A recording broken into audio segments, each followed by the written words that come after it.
Last night, ITV won 2 prestigious BAFTAs for the drama Mr. Bates versus the Post Office.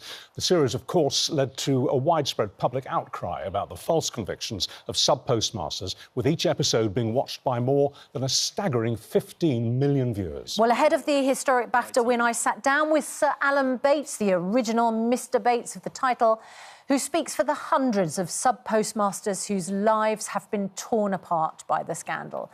He told me what it's like to lead the tireless battle for truth and why the fight for justice is far from over. Sir Alan Bates, yes. Congratulations on everything you've achieved so far. Thank you, thank you. Wonderful to be here on the occasion of the BAFTA Awards, and particularly this special award, recognising the massive impact that the drama has had. How would you assess the impact it's had? Considering where we started from nothing many, many years ago, I mean, it's certainly raised the national consciousness of everything that's gone on in there. It's an achievement to everyone that's been involved with it all the way through, and for a lot of the victims that have stuck with it throughout the whole time. What is it about the power of the TV drama which really thrusts this front and centre for people? It was well known, certainly in those in authority, how poorly Post Office had behaved, but the public were not aware, and the drama took it back into everyone's home and made them see. It demonstrated the awful powers these authorities have got, and which they abuse in so many ways. I think also part of the power of the drama was that we went into your home, we went into the victims' homes, didn't we, and into the Post Office. Even I found it heartbreaking, and I knew most of the people, and I knew their stories for many a year. When you say that even you found it emotional, which moments were there that really hit you as someone who'd been so involved from the start? It was just the whole feeling that it developed along the way. It showed a desperation in so many ways, and it actually brought it through to completion and justification of all the suffering that people have been through, and holding others to account in it. What has it done to people's state of mind, this scandal? It's enormous. It's not just the sub-postmasters involved who have been inflicted by this. It goes right across the families in there. I mean, it's horrendous. But government have refused to accept that in part of these settlements. Don't forget, a lot of these people have lost their homes over the years, they lost their businesses, they lost their pensions, they lost a whole host of things. Yeah, it's horrible. You have obviously spoken to lots of people, the hundreds in your group, but also in other groups, and their families, and you've mentioned that there are a lot of people growing, I mean, we're all growing older, of course, yeah. People getting towards the end of their life, and then families who've lost those who were affected. Well, we've lost nearly 100 of the original 555 over the years now.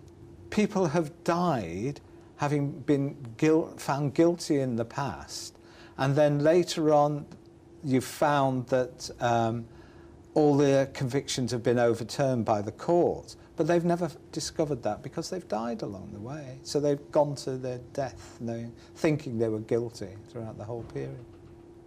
That's a horrific thought, isn't it? Yeah, yeah.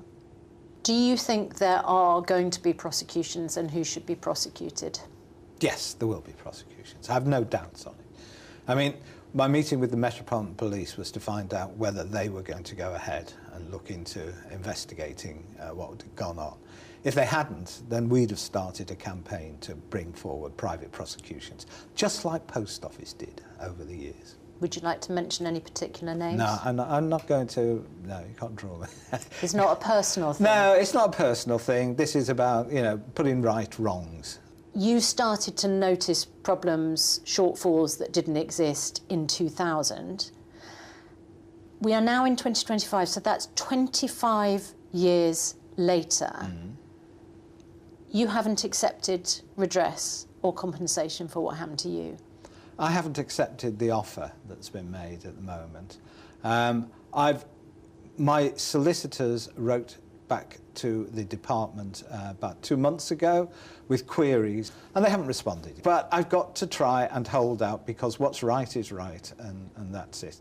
So tell me currently where we are now. How are we getting on with full and final redress for the victims of the Horizon Post Office scandal? I was involved with the GLO scheme, which was the 555. Out of those, I think there are currently about half who have received full and final redress. It's frustrating when you get cases like Betty Brown, for example, in 92, 93. She's had a number of meetings with the minister, who constantly says, oh yes, we'll look at it, yes, we'll try and get it moving. No, she's still only, I think, at about 60% of her claim. I can tell you of other cases where the people who have been to prison, who have suffered, been prosecuted the whole time in there, and they have claims in for substantial amounts, and they're being offered less than half of 1%. Half of 1% of their claim. There are almost 10,000 applications across the different schemes at the moment.